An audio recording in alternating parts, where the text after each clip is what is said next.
Los Angeles County Supervisor Lindsey Horvath has spent much of the past 7 months helping the areas of her district that were devastated by the January wildfires.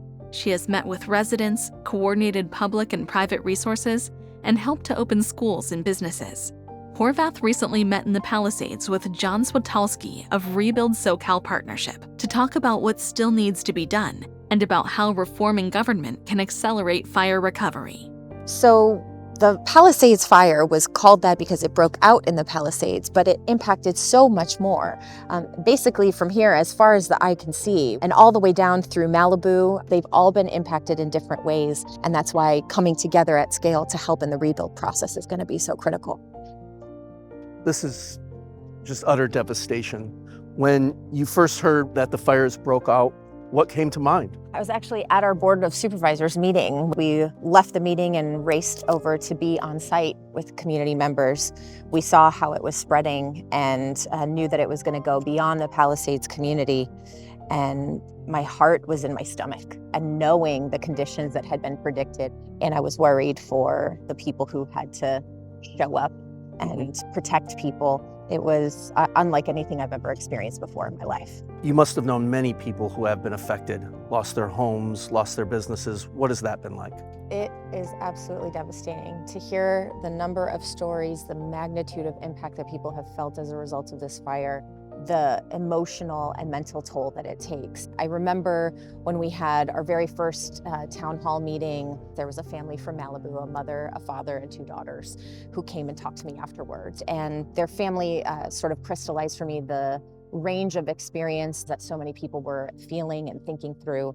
And I knew that my team had to show up thinking about all of those things for each and every family that was impacted. We led at the county level in partnership, locally, state and federal, on the debris removal process. And our partners with FEMA and Army Corps of Engineers have been extraordinary. This has been the fastest debris removal process in history. But we know that despite the success of that, until people are home, until people are back in their communities, they have their schools and their places of worship, their grocery stores and all of that, our work is not done. Since the wildfires, what have you seen take place here in this community? We saw people who lost their homes still showing up to volunteer for other people who lost their homes.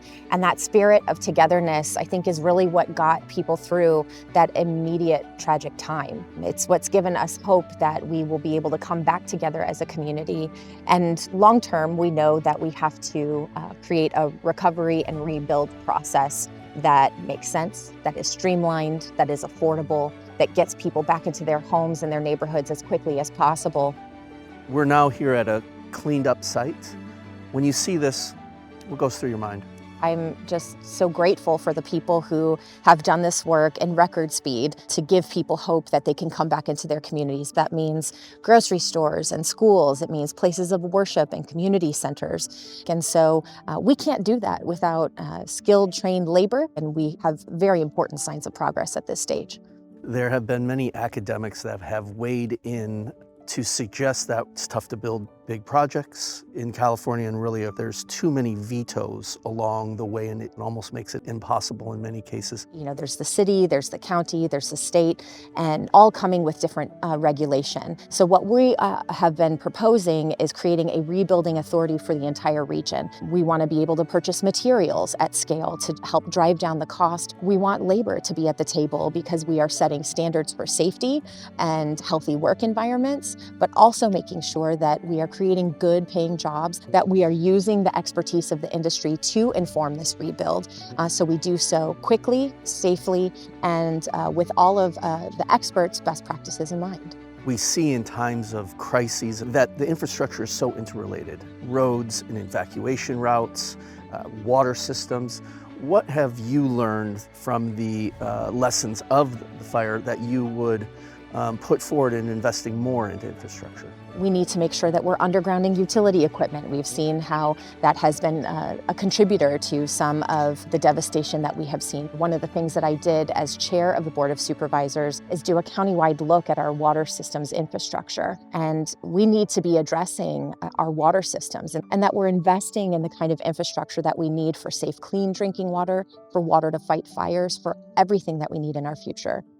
What is it like to bear that burden in a time where your constituents really need you to be many things, a policy leader, but they also just need you to be a human being they can rely on? So I just try to show up for people in the way that I hope somebody would show up for my family in a time of emergency. But we also have to learn about how can we be building better, what things helped us move quickly and at scale, and what helps us be able to build the housing that we need for our region, because I'm also thinking about what is this community going to look like for our future generations. So always thinking about doing everything that we can to get obstacles out of their way so they can do what they need to do for their families. Thank you for your leadership, and thanks for offering such critical thought on how to approach the communities and approach not only the cleanup, but of course the rebuild. And thank you for everything that you're doing. I know your partnership really means the world to us. We really appreciate you.